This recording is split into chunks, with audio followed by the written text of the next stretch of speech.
Hey guys, welcome to the Dawg House Podcast. National championship game coming up. Ohio State versus Notre Dame. Preview and prediction with Eric Boggs from the Ohio Podcast. We also talk about, was it a win or a loss for Georgia for Carson Beck transferring to Miami? Gives our opinion on that. Also, is it more important to beat Michigan or to win the national title for an Ohio State fan? And Eric gives his thoughts on Ryan Day. Should he get an extension if he wins the national title? Pulse of the Ohio State program. Make sure to like, subscribe, share the podcast. That really helps out. We got national title talk, Ohio State versus Notre Dame, and we really appreciate Eric Boggs from the Ohio State podcast coming on. Was able to connect through the college huddle with him. How are we doing today, Eric? We're doing good, Trey. We're excited. It's a week away. We're trying to pace ourselves a little bit. We don't want to overdo it with excitement here on a Monday evening as we record this, Trey. So we're trying to pace ourselves, but we're doing well, man. Oh yeah, big time win, 28-14 over our last hope from the SEC, Texas. They go down in flames. Really competitive game. And we'll dive into that, but impressive win against Texas. Was there really bad weather heading into that? I always heard that like it's going to be tough getting the some of the fans in, but maybe that was a last minute. Was the weather bad at all there? I think it was bad for Texas fans. They're not used to snow, so we just kind of laughed it off. It was more about, will our planes land in Dallas properly and everything else. I mean, we're used to driving in snow in Ohio, but we're built for that. So it didn't snow, I think, as much as they anticipated, and it didn't really have an effect. Obviously, on travel, being in AT&T Stadium in a dome had zero effect on the game inside. What was going on inside, but for some of the fans, I didn't hear anything about no one having trouble getting there. Yeah, gotcha.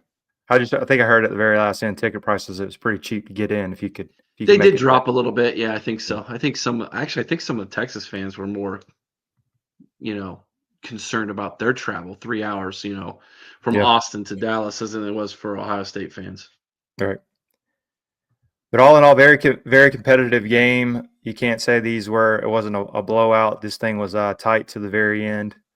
One thing I kind of noticed was, looks like both teams struggled running the ball. I think you guys, even though Junkins had 2 touchdowns with 24 carries, 81 yards, and then for them, 29 carries for 58 yards. I think that was the recipe when Georgia beat them twice. They stopped the run.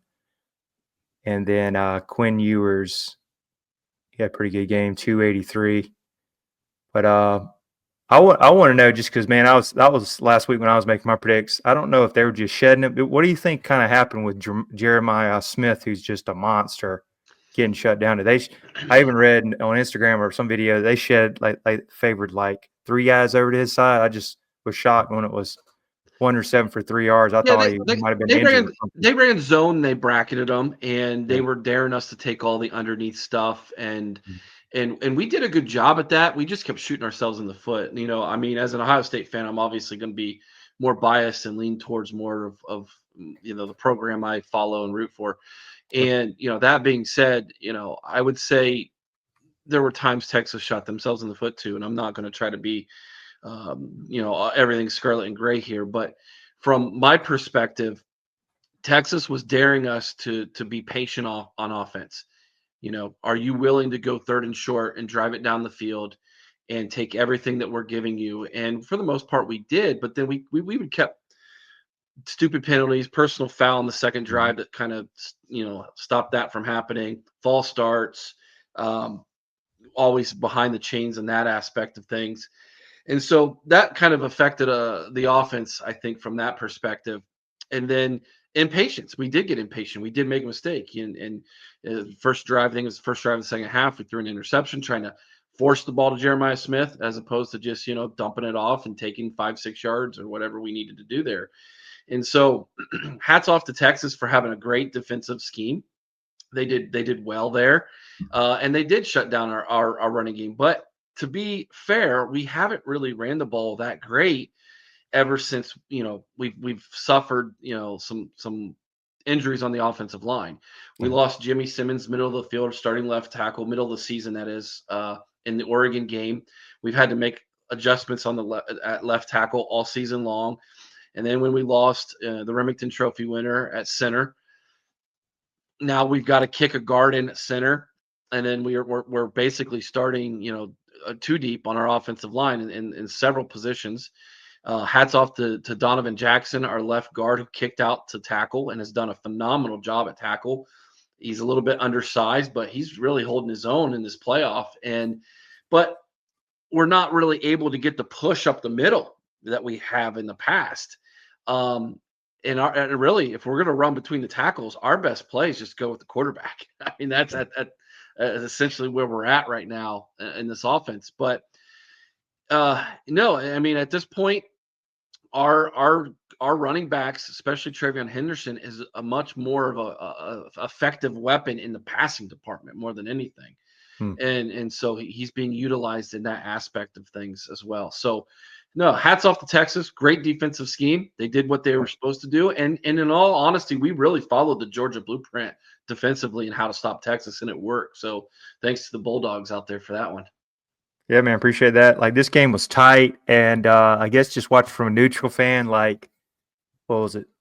First and goal, second and goal, and the one, and they do that like long toss sweep. Yeah, that was a bad decision. And I've a lot of people said, "Hey, why didn't you put in Arch Manning, let him run the football 3 times?" Yeah. The one play he got in, he got absolutely lit up, and I've heard rumors that they took his helmet away from him. Wow, he might have been concussed a little bit. So that might have been one of the reasons why you didn't see him in the goal line in that situation. But yeah, trying to run stretch on this defense is probably not your best decision there. Obviously, hindsight 2020, and then of course that sets up 2 plays later, the 4th down, and the rest is history. Yep, great win for you guys. And then how about I forgot his name, the guy that got the fumble strip. Oh, Jack Sawyer, Captain How about Jack Sawyer being roommates with Quinn Ewers? Yeah, right. Yeah. Is he a legend now? Is he a Ohio State defensive legend after that? Of course, yeah. Like, so on Sunday night, we tried to put that play in perspective, and one of our hosts is in his 50s. I'm in my 40s. Our other host is slightly, I think, 2 years younger than me, and we all have that play either as the second or third most, largest defensive play in Ohio State history in our lifetime. The Maurice Clarett strip in the 2002 national championship game is up there. For me personally, you have the Joey Bosa walk-off sack against Penn State in the 2014 national championship run. That's up there. You've got 2013 Tyvis Powell intercepting the 2-point conversion attempt by Michigan to secure the perfect season in 2013. The perfect run up to that point. They were perfect in 2012, and we're on a 23-game winning streak when that happened. That was a big play. This one's right up there, man. He's an absolute legend. He came back. Could have went to the NFL last year. Came back for a national championship on this run. He's the one who went after the Michigan flag on the 50-yard line when they tried to plant that after losing to them in our home field again. He's the catalyst of that. He's a Central Ohio Columbus boy, went to Pickerington High School. And so, yeah, like, this was his dream to be a Buckeye, and, to not achieve any of those things he set out to achieve and to come back and not even beat the rival. He took that personally, and he's went on a tear, and he has helped his draft status immensely. And the dude will never ever have to worry about buying a meal or a drink in Columbus, Ohio ever again. That's for sure. Yeah, good for him. That was huge. Kind of like I texted people. I was like, "That's the dagger right there. That's the game." Yep. Just a great win for you guys, and your guys' defense has been impressive all year. So great win all around. And ever since I was really impressed in the Oregon game, you putting a beating on that and getting a little revenge. I was like, this team's scary right here. They're getting hot. You still got to play the games, but right. And then on the other side, Notre Dame ekes out the win and gets the win over Penn State. And man, that Drew Aller, I'm sure he did not want to throw that ball in that one of those last possessions because that was kind of it for them. Another Ohio boy, by the way, Drew Aller from Northeast Ohio. Yeah, he's my heart breaks for the kid, but I'm starting to. And the saying around here in Columbus, Ohio, is that James Franklin's going to James Franklin himself. Right. So. He does. He just does. It's just what he does. Like every close game he coaches in, every team of equal or better talent that he's ever coached in since being the head coach at Penn State, he finds a way to screw the thing up. And whether he's calling the plays there or not, at the end of the day, he's the head coach, right? And Drew Aller has really, in a lot of ways, put that offense on his back, and has really kind of carried them when they didn't have a lot else going on. Like the guy's got no wide receivers, none. Right. They can run the football all day long, but he's got no. The craziest stat in that game: no wide receivers had a reception. It was all running backs, tight ends. 0 receptions from their wide receivers in that game. That's crazy. That's insane if you think about it. Well, at least they're catching the ball, and like the Georgia guys dropping the ball, and then the tight ends could catch. But yeah, that is James Franklin might need to get some guys in the portal or really recruit in the wide receiver room. It sounds like, right? Yeah. Well, he tried. He took Julian Fleming from Ohio State. Julian Fleming, a 5-star recruit, went to Ohio State. Never really did anything. He started. He played. He played and started. He was always third option, fourth option on the team as far as wide receiver. He goes back to his home state of Pennsylvania. They're thinking, we finally got our top wide receiver. And he's just had a terrible season. Yeah. And at the end of the day, I think the offense at Penn State under James Franklin it's a run first offense. It's a northern style offense, if you will. We're gonna try to pound the rock and beat you with our horses up front. And for the longest time, Penn State didn't have any offensive line to speak of. They have a good offensive line now. They can run the football, but here it is. You've not addressed the thing that you need to win in that big game, which is an effective passing attack. And so teams can just load the box on you, which is what Notre Dame did, and dare you to try to throw the football. And when they did, Drew Aller threw a bad pass, and the rest is history. Yeah. Great win. I really thought Penn State kind of had it, and then that kind of broken coverage to was it Great House, which is it's a great name, by the way, wide receiver. But I mean they're just gutty and gritting it out, and they're resilient. So gotta give it to them. Still think they're going to run into you guys, but we'll get in that here in a little bit. But wanted to talk a little Georgia news because it was pretty big. If anybody's not been under a rock, but anyway, at least in Georgia circles, Carson Beck pulls from going in the draft and enters the transfer portal and heads to Miami. Everybody was all over this. Everybody was saying Miami. He's got his TikTok girlfriend, the Hannah girl there. But that's wild, man. It was a little weird, but from a Georgia fan looking back on, I was a little surprised. Of course, I had to go read all the stuff online, but if you look at it, it's kind of like probably got a low draft status, maybe like 3rd, 4th round, and probably had him in Georgia were a little sour. I think he didn't really show up to the practices. He was getting evaluated for his UCL injury. Kind of wasn't around the team. You can kind of tell his demeanor on the sideline, even after the touchdown against Notre Dame. He was just there. So, 24-3 as a starter, no problems, and it led him to a SEC championship this year. But I feel like it's just time for a change, and he's getting reported over $4 million with Miami. He's going to be there with his girlfriend. They need a quarterback, so I hope the best for him. But I just, it's time for change, and I think it's a win-win for each when you step back and look at it. So that's my thoughts. What did you think about it reading into it? Sugar mama. That's what I read into it. He's got him a sugar mama in Miami. She making millions on TikTok, buddy. That's what's going on. He's got to be close to that. Hey, listen. You know what? Hate the game, not the player, right? I think Miami here, they're getting a better option than what they currently had. Now, I think Cam Ward had a really good season, but when you walk out on your team at halftime of your Yep. bowl game, Mhm. that to me serious character issue. I don't think Carson Beck's got a character issue that I know of. You would know it better than me. I mean, I Okay. don't think he does. I mean, seems like a leader to me. Yeah. Yeah, he was no issues off the like I said off the field. You know the kind of the flashy Lambo ran things the wrong way. He was hanging out on TikTok with his girlfriend. I think as Georgia fans like, hey, you're getting this NIL money. You seem distracted. Start throwing the picks. Of course, Fits everybody's going to fits bury well you. with Miami then, right? I mean, Yeah. he's I I mean, need more to understand. as a Georgia fan, hey, good luck going 8-4, 9-3 in the ACC. You know, that's what I say.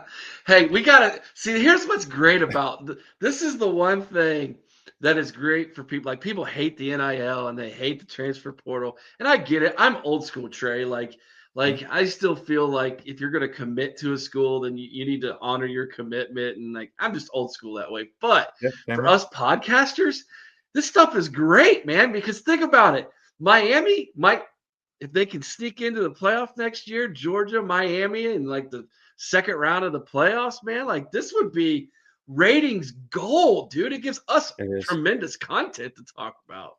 It would. It would definitely be a story, and I think Kirby Smart would have some insider information on how to stop him. I'm sure I think so. I it think is. he would have a I think he'd have a read on that one. He would. But definitely, hey, win for everybody. Hope the best for him, and then maybe he can maybe he can do very well and improve and get better on his draft stock. Maybe he can do another Cam Ward. He definitely helped going from Washington State last year, potentially in the draft, and he pulled out. So yeah, win-win. Yeah. And then for all Georgia fans, probably needed drink one of these after hearing the Carson Beck news. 0 carbs, 0 sugar. Great for a tailgate, great for a round of golf and at the pool. VivaTequilaSeltzer.com, great sponsor of the show. To get 20% off, Dawg House 20. Again, that's Dawg House 20, 20% off. I personally like the watermelon. Also, huckleberry and elderberry is great. Great sponsor of the show. Check them out on Twitter, also on Instagram, and they are building their YouTube page up as well.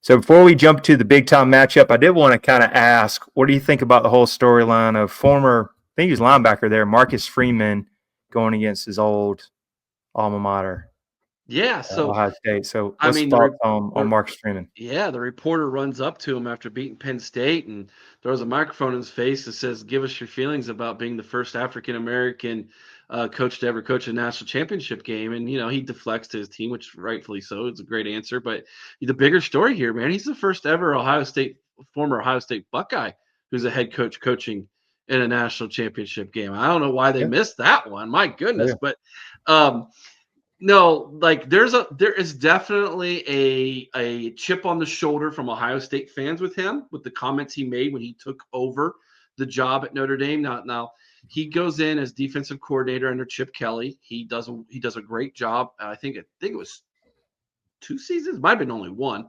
but he cut his teeth with Luke Fickell down in Cincinnati, down I-71 here in Ohio, down in Cincinnati. Before he went down to Cincinnati, became the defensive coordinator there. He was a grad assistant at Ohio State, so he is a former Ohio State coach, if you will. But his time under Jim Tressel as linebacker at Ohio State. Jim Tressel, of course, being his coaching tree.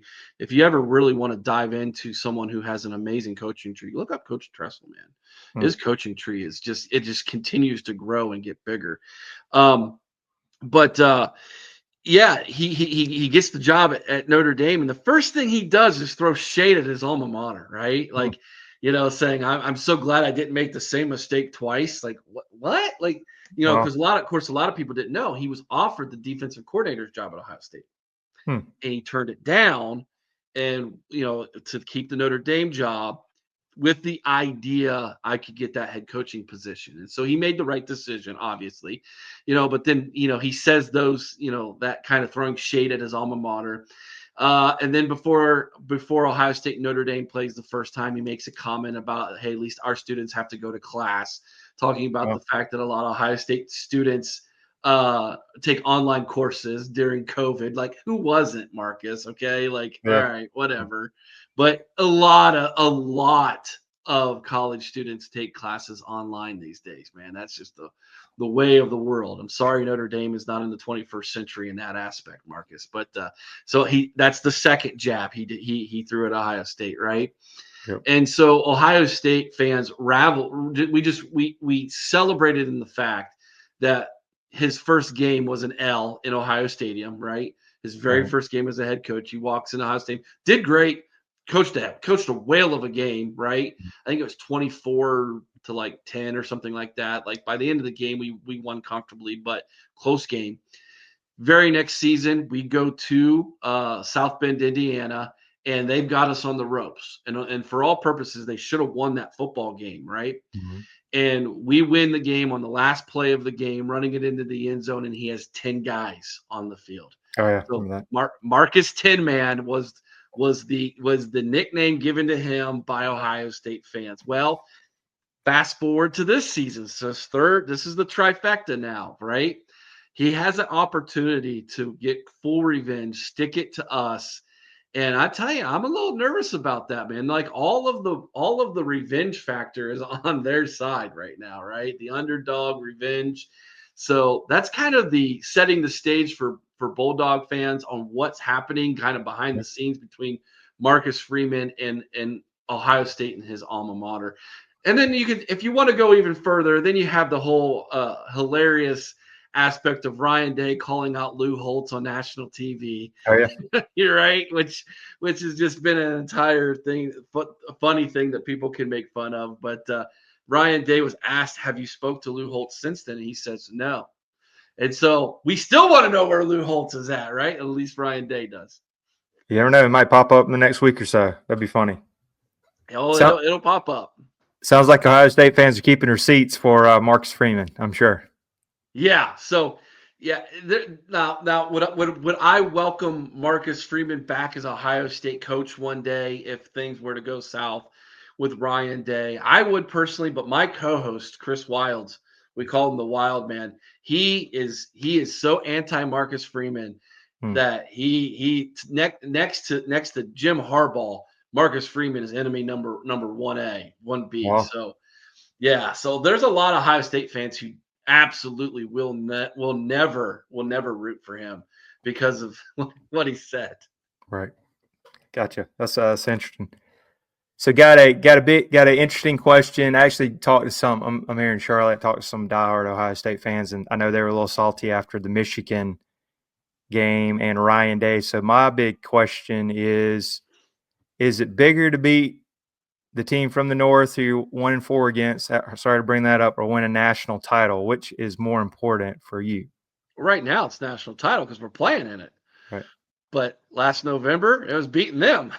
Right. That's the answer. So I don't know if there is another fan base who could understand what this rivalry means to us. I mean, Alabama fans say, "Oh, the Iron Bowl." It's like, guys, no, it's not even close. Duke fans, North Carolina Duke. Like, okay, I guess in basketball that's a big deal, but no, not even close. Red Sox, Yankees, like, okay, yeah, you guys play each other like 21 times during the season, right? This game between us and the team up north, it is a 365-day thing. We have to live with the constant trolling by that fan base from now until that game is played again next year. And for us old school fans, like, we understand, given the college football playoff now, the 12-team playoff track, it has changed this rivalry a little bit. Back in the day, if you lost to them, your season was done. Yep. It was over. And then now you have bowl games get introduced as far as more than just one. Old school fans will tell you, man, Michigan, Ohio State, that game, as soon as whoever won that game, you would win the Big Ten, you'd go to the Rose Bowl, the other team, the season was done. Now you have multiple bowl games, but you lose that game, the bowl game still felt kind of like, it was a consolation prize if you didn't win that game. And then the Big Ten championship game gets introduced to it. And so that gave it a little bit of a different feel. Now we have the 12 team playoff. And so has it diluted the game a little bit? I'm going to say, yeah, it kind of feels like it has a little bit. It's not as important as it used to be. And in case in point, we're playing for a national championship. Now, they're going to use that. Their fan base is going to use the fact that they beat us as a chip, if you will, for the rest of the season, whether we win or lose this game. They're going to use that against us, right? We're going to have to take that. But to answer your question, I would say half of this fan base, at least half, is going to say the national championship is important, and that number's only going to get bigger and grow. And we have an entire generation of fans coming up now who look at that game completely different than what my generation or the generations before me do, because to them it's just another game, because college football is NFL light now, and it's all about the playoffs. Completely agree, but it is, yeah, big time matchup over that. Is it Thanksgiving weekend, but still huge to watch. And maybe you guys will put it at 3:30 or a night game, or it's always noon. It's always been. It's a traditional thing. The only year that they had it at 3:30 was in 2006, and it was 1 versus 2, and so they moved it to 3:30. I forget the reason behind it. It might have had something to do with Bo Schembechler's passing. Wow. I don't remember, but for some reason they had to move it to 3:30. It's always been a noon game. It's kind of a traditional thing. And of course, Fox, they want to put every Big Ten game at noon that's important, and we're always like, oh, come on. Big noon Saturday. It's their thing. I always feel bad on you guys on tailgate. That's rough. It is, but at the same time, there is an advantage to it. The players will tell you they love it. They get the game done. They're home. They're already on to the relaxing. They get to eat dinner with their family. They're watching another big game in their dorm or whatever in the evening. Like, they love it. Fans, it's nice because you can get home and you can watch the 7:30 game, the 8 o'clock game. That's nice. But yeah, tailgating, it does make it a little bit rough because it's more of like cakes and eggs at that point. Oh, yeah. That is good. Well, we're going to look at the big time game. So number 7, Notre Dame versus number 8. I believe it's Ohio State, which is crazy. So it doesn't even this kind of makes it the whole 12-team playoffs really interesting now. And still looking back at all the bye teams, I know that was kind of beat like a dead horse, but all the bye teams losing. Yeah. Started out as a 9.5-point spread. It's 8. Notre Dame is banged up coming into it. I know the Love kid, he did get to play some, but I don't think he's 100%. And I think they had some injuries. But all in all, how was the health for Ohio State coming out of the Texas game? We've got a couple injuries we're keeping our eyes on. JT Tumulau, JTT as they call him, one of our defensive ends. He got banged up in the last game, came back in and played a little bit in the second half. We'll keep our eye on him. Outside of the 2 starters on the offensive line that I mentioned earlier, we're pretty healthy otherwise on offense. Will Howard got his hand hit pretty good, but it was his non-throwing hand. It swelled up, but he played through the whole game, seemed to play fine, didn't really seem to bother him. Other than the 2 offensive linemen, I think the offense is doing pretty well. Defensively, we've got some guys who were banged up. Denzel Burke got banged up, left the game, and I don't think he came back. He's one of our corners. So we'll keep our eye on that one this week and see what his health is like.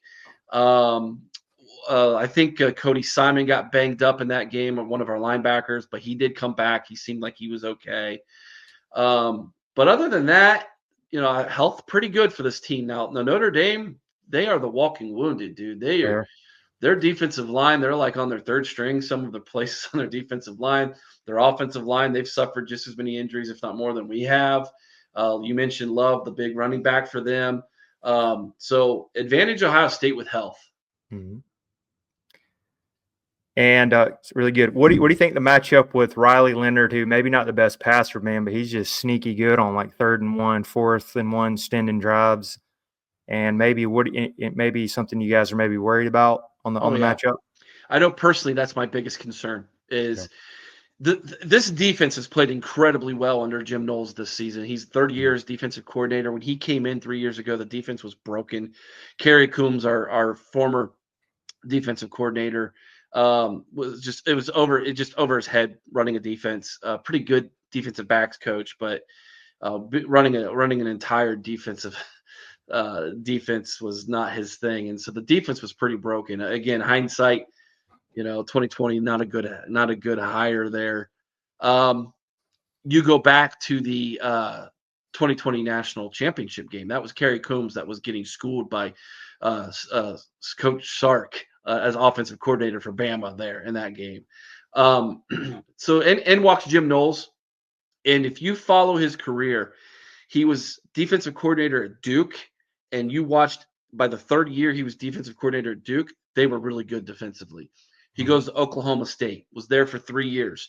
3rd year, he was defensive coordinator at Oklahoma State. Really good defense. Comes to Ohio State, has to overhaul the defense. Made some improvements 1st year. Pretty good last year. Exceptionally this year is in her 3rd year. And this is the most talent he's ever had to coach, had at his disposal. If you ask me who is the best assistant coach in all of college football, I think Jim Knowles might be that guy. He's not a great recruiter. He's not a big rah-rah guy. He's not someone to go hit the recruiting trail. But he doesn't have to really do that. We just want him to sit in the office and be a defensive guru. And that's exactly what he is. That he's not married. He's never bought a home. He lives in an apartment. Like that's just he's an interesting guy. Like he's a vegan. He doesn't eat meat. He's like he just drinks McDonald's coffee and smokes cigars. That's like his life. he's an interesting guy, man. But he is a mad scientist, man. That's like it's who he is. And I love the guy. He's incredibly interesting during interviews when he's interviewed, and he's done a phenomenal job with this defense. I think he's the best assistant coach in all of college football, hands down.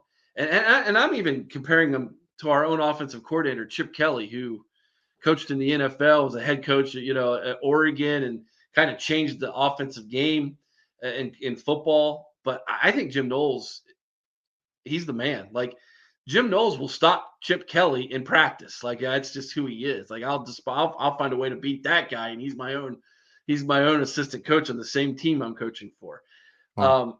So yeah, that to me is who Jim Knowles is. But he's now got to figure out a way to stop Riley Leonard in his legs, because if there's one thing about this defense this season where we've not been the best, it's when a quarterback who can run takes off. It's kind of been the Achilles heel of this defense. You go back to the Marshall game. The Marshall quarterback had like 50 yards rushing or something crazy on us in that game. And it's like, what in the world? How's this guy running on us, So we were a little bit worried about that with Nico from Tennessee. We seem to fix that problem. Of course, getting your helmet cracked by a linebacker will do that to you, I think, and then playing in the cold, But that was really their entire offensive plan, it seemed like, for Tennessee, was just Nico, go save us, go do something. Yeah. If it ends up being that is Notre Dame's go-to, is Riley Leonard, go save us, he's going to get ate up. This defense will tee off on him. And giving how they've officiated the playoffs, they're going to let these guys play. Mm-hmm. And someone like Sonny Styles or Cody Simon or one of our linebackers or Lathan Ransom at safety, they'll crack them. They'll put them on the sideline, and they'll think twice about tucking it and running it in this game. But that being said, that is the one aspect about this defense that concerns me, Trey, when you're looking at the Notre Dame offense. Yeah, to me, they just don't have any explosive receivers. I mean, they've got, I hate to say, a bunch of jags, just average guys. I mean, they can catch some balls every now and then, but not anybody that's going to take it off, take top off the stadium or anything. No, there's not a Jeremiah Smith on that roster. Exactly. And then, Eric, give us your prediction, and does Ohio State cover the 8? And what's your prediction on the national title game? That's an interesting question now. I know I wasn't prepared for you to have me do a score here. Because I've been thinking about this, like what am I going to go with this? I've boiled it down to two things, Trey. This is either going to be a really, really close football game, or this is going to be a blowout. And if it's a blowout, it's not Notre Dame blowing out Ohio State. We just got too many horses. And I've been leaning more to this being a close game. But the one thing that makes me hesitate in thinking that this could be a 3-point or 6-point game or 7-point game even is the fact that all 3 games in the college football playoff, Ohio State is covered. So if that trend continues, then we're looking at a 2-score win for Ohio State here. And so if you were going to nail me down to a score right now, I would say, somewhere in the ballpark of 28-17, something similar to that. I usually don't go too far away from what Vegas is saying the point spread should be. Usually they know something I don't know. But then again, Tennessee happened and Oregon happened too.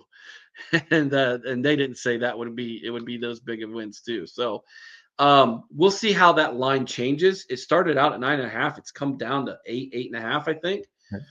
So we'll see. But right now I'm leaning more towards like Ohio State winning somewhere in the ballpark of 10, 11 points right now. Yeah. Hey, you stole my thunder. That was actually the exact one. The reason I think Notre Dame will hang around, but the injuries, you guys got a great defense and all your explosive receivers, and I think they're not going to be able to shut down Jeremiah Smith 2 straight games. And Will Howard has been hot, so yeah, I agree with that. That 28-17. The thing to keep your eye on, but they'll cover. Yeah, the thing to keep your eye on. Notre Dame plays a lot of man defensively. Right. Tennessee tried that. Oregon tried that. Didn't go so well. Right. The thing you got to tip your hat to with Texas defensively was that they went to zone. They played zone almost the whole game. And they absolutely said, we are not going to let Jeremiah Smith beat us. I don't know that Notre Dame can do that. They haven't done it all year. And for them to change how they play defensively in the biggest game of the year, to me, that seems like suicide. Like that would be – I just can't see a coach saying, I'm going to do away with something that has worked for me all season long just because of one player. You know what I mean? Yeah. So to me, keep your eye on that. If Notre Dame goes man-to-man on this thing and they can't hang with Jeremiah Smith early, this could get ugly fast. Oh, yeah. Completely agree. Kid's a beast. And I don't see how you guys continue to just reload on all these wide receivers. It must be the Brian is a Hartline. Brian Hartline's a stud, dude. He is, man. He's the man. Like he's got $1 million smile. He loves Ohio State, former Buckeye. He's had so many opportunities to leave, and he just doesn't. At the end of the day, he's got a family. He met his wife at Ohio State.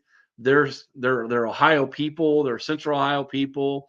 He's got 3 beautiful kids, all in the school system here in Columbus. And he's making over $1 million a year, coaching receivers. Like, it's a pretty good life, man. And He made millions in the NFL. It's like the guy ain't hurting for money here. It's like at some point you have to ask yourself, like, what do you want? Like, I guess I'll just stay here and, enjoy my life, right? Exactly. Sounds like a good setup. Yeah. And we got another one coming up too. We have another one coming up on the defensive side, man. So we have our linebackers coach, right? James Laurinaitis, former Buckeye, 3-time All-American, got in the coaching ranks under Marcus Freeman at Notre Dame, came back home to Columbus, Ohio, and he's tearing it up. Dude, the linebackers if you ask me which position group from the beginning of the season to the end of the season has improved the most, it's our linebackers. That was our weakness going into the season. It's not a weakness anymore. He's killing it in recruiting. James Laurinaitis is going to be a big name in the coaching world, just like Brian Hartline is. Nice. It's good to know that. Good to tip a name out there. And then one last question for you, I don't want to keep too long, is what were your thoughts for Ryan Day after the Michigan loss? And if he wins the national title, does he get an extension? What's the pulse on Ryan Day right now as a Ohio State No, fan? he does not get an extension from the OHIO podcast. No. Listen, I was at that game. I left the Horseshoe, and as a fan, I had never felt so dejected in all my life. That you have every advantage in that football game, and you still can't beat that team. I lived through the 90s. I lived through the John Cooper era when he went 2-10-1 in 13 years against the team up north. How awful that was. My childhood is still to this day scarred because of that, right? And he's got the nickname here in Columbus, Ohio, as John Cooper 2.0. Yeah. But John Cooper will tell you himself, if I had the opportunity to have a 14 playoff, now a 12-team playoff, I had 2-3 teams that would have ran that table that for some reason couldn't win against that team up north. 1996 was one. 98, they lost to Michigan State, who was coached by Nick Saban at the time, a young Nick Saban. That 98 team was the best team in college football. 96, same thing, best team in college football. John Cooper will tell you to this day, he goes, we would have ran the table with those rosters if we would have had a playoff. And so Ryan Day is kind of living that out here to a degree in front of us. However, when Ryan Day was hired, in his introductory press conference, he stated, his words, not mine, his words, I understand my job at Ohio State is to first beat that team up north and then win every game after that. That's what he said. The expectation at Ohio State is to beat your rival more than you lose to them. That's number one. You have to do that. Win Big Ten titles and national championships after that. Those will come, but you have to beat your rival. And he still hasn't done that. If he wins this national championship, is all forgiven? No, it's not. Do we build a statue of him outside the Horseshoe? No, we don't. He still has to come back and beat that team. Will we celebrate the national championship? You betcha. Will we be Ryan Day supporters? Yeah. Hey man, go beat them this year, right? Like we're not yelling fire Ryan Day anymore. Like the fireryanday.com website hasn't been submitted yet, but it's there. Like it's, you know what I mean? Like, and if he loses this game and then follows that up with a loss to Michigan next year, his seat's gonna be incredibly hot. Yeah. He has the best roster in college football. No one's debating that. Right? You lost by 1 point in Eugene, Oregon. Again, it happens. No one's, you already beat them, so all's forgiven there. But you can't lose to that team up north, especially with that team. That was not a good Michigan team. I'm sorry. Yeah. It wasn't. And you laid a complete stinker, man. Like it's and you got the Connor Stallion stuff, and it's like, okay, we can maybe forgive you for that kind of stuff. We'll defend you there. But man, this year, bro, come on, really? Yeah. Like it's not all forgiven, and Ohio State, some Ohio State fans are going to completely disagree with me. And they're going to be, what are you talking about? Of course it's forgiven. But I'm telling you, Trey, it's sure as crap, man. He loses again next year, this fan base will turn on him like this because he hasn't done it in 5 seasons. Yeah. And it's the number one thing when you're hired at Ohio State, beat the team up north. Urban Meyer was 7-0. At the Urban Meyer Pint House in Dublin, Ohio, there is a room, a VIP room. Do you know what it's called? The 7-0 room. There you go. Nice. That's awesome. That's what we do, man. Jim Tressel, 9-1. 9-1 against them, right? So this narrative, Michigan always beats Ohio State. It's no, they don't. For 2 decades, we've dominated you guys, right? Yeah. And we haven't forgotten that, right? Yeah. So we want that feeling back. I want Ryan Day to do that. I want Ryan Day to get that monkey off his back and beat Michigan and learn how to do that. And listen, if he wins the national championship this year and he beats them next year, regardless of what happens in the playoffs next year with Ohio State, all's forgiven, dude. We're back on the Ryan Day bandwagon, man. There you go. I like it. That's I kind of feel like that's with the Alabama thing with us. 1-6, we got a national title, but it's always going to be that ghost lingering around every time we play Alabama. So I definitely know that's a narrative that a lot of people use is they say, hey, listen, Kirby Smart was 1 and whatever against Nick Satan, as we call him here in Columbus, Ohio. 1-5, yep. 1-5, right? Yep. But no one complains about him. Yeah, but he won national championships. Yeah.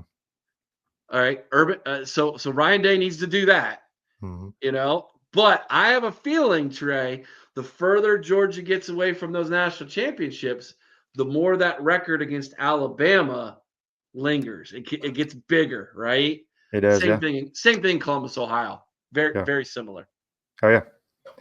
Yeah, appreciate that history and breakdown. I didn't know some of that stuff. That was really good, especially about the bar. That's awesome. Hey, if you're ever in Columbus, Ohio, I'll take you there, brother. It's just down the road from me, man. There you go. Yeah, that'd be fun. And then, Eric, how do we follow the Ohio Podcast on social media and get your content? Yeah, absolutely, guys. You can follow me. But first, go to our website, theohiopodcast.com, theohiopodcast.com. We have written material there on the website. We've got links to all of our social media and everything else. We have a big Facebook following. We were on Facebook long before we were on the old X here, but you can follow us on Facebook, facebook.com/the Podcast. You can follow us on Twitter as well at the Ohio Pod, at the OHIO Pod. And of course, if you want to go find us on YouTube, go to youtube.com /the OHIO Podcast. Yeah, man. Give them they got some really great content. Almost looks like close to 5,000 followers on Twitter and over 2,000 on YouTube, which is very impressive. Thanks, man. We've worked really hard at this, and you'll get there, my man. You just stay the course. Stay the course. Man. Just keep throwing content at people, and by all means, we will share this as well. So if any Georgia fans happen to pick this up, and they aren't following you, man, we'll definitely tell them to subscribe to your channel, my man. Yeah, appreciate that. Yeah, like I said, if anybody's still around, make sure to like, subscribe, share the Dawg House Podcast. I really appreciate you coming on, and good luck to Buckeyes next Monday. Thank you, Trey. Appreciate you, man. And it's in Atlanta too. I forgot Mercedes-Benz. Yeah. There's some history there last time we were there too, huh? I won't bring that up, but yeah, it was a good New Year's for the Dogs. I'll say that. Stressful, but it's good. Hopefully this game won't come down to a field goal, brother. Yeah, let's hope not.